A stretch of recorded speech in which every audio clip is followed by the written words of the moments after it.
যদিও আমি অনেক দুর্ভাগ্যবতী, তো আমি একজন নারী এবং পার্লার বিজনেসের সাথে ম্যাক্সিমাম নারীরাই থাকে।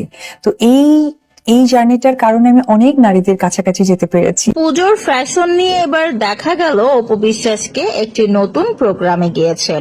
সেখানে নিজেকে দুর্ভাগ্যবতী বলে দাবি করলেন অপু বিশ্বাস। পার্লার বিজনেস শুরু করার পর থেকে অনেক অসহায় নারীর কাছে পৌঁছে গিয়েছিলেন অপু বিশ্বাস। শুনেছে তাদের দুঃখ কষ্টের কথা, এবার নিজেই শেয়ার করলেন সেই কথাগুলি। অপু বিশ্বাস জানালেন, আমিও একজন দুর্ভাগ্যবতী নারী। সেসব দুর্ভাগ্যবতী নারীদের দুঃখ কষ্টগুলোর মধ্যে আমিও আমার নিজের দুঃখ কষ্টগুলো খুঁজে পাই। অপু বিশ্বাস আরো বলেন, যতই আমি একজন নায়িকা হই না কেন, বেলা শেষে তো আমারও মন আছে।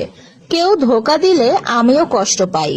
এবার ইনডিরেক্টলি শাকিব খানের দেয়া কষ্টের কথাই বললেন যেন অপু বিশ্বাস। যেহেতু শাকিব খান বুবলির সঙ্গে মিলে গেছেন, প্রায় 2 মাস ধরে বুবলি এবং ছোট ছেলে শেহজাদ খান বীরকে নিয়ে নিউ ইয়র্কে অবস্থান করছেন। তাদের বর্তমানের ঘনিষ্ঠ মুহূর্তগুলো দেখে কিন্তু বোঝাই যাচ্ছে যে হয়তো দেশে এসেও তারা একসঙ্গেই থাকবেন। শাকিব খান যদি বুবলির সঙ্গে থাকেন, তাহলে কিন্তু অপু বিশ্বাস সবকিছু থেকেই বঞ্চিত হচ্ছে। তখন কিন্তু আবারও সেই অপু বিশ্বাসের একাকিত্বের দিনগুলো ফিরে আসবে।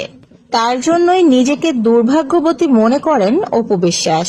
শাকিব খান এবং বুবলি নিউ ইয়র্কে যাওয়ার পর থেকে অপু বিশ্বাস যতগুলো প্রোগ্রামেই অ্যাটেন্ড করেছে না কেন, প্রত্যেকটা প্রোগ্রামেই কিন্তু অপু বিশ্বাস সরাসরি শাকিব খান এবং বুবলিকে নিয়ে কিছুই বলেনি।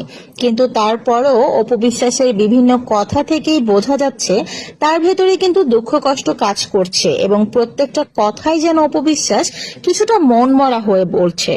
আগের সেই হাস্যোজ্জ্বল অপু বিশ্বাসকে কিন্তু এখন আর খুঁজে পাওয়া যাচ্ছে না।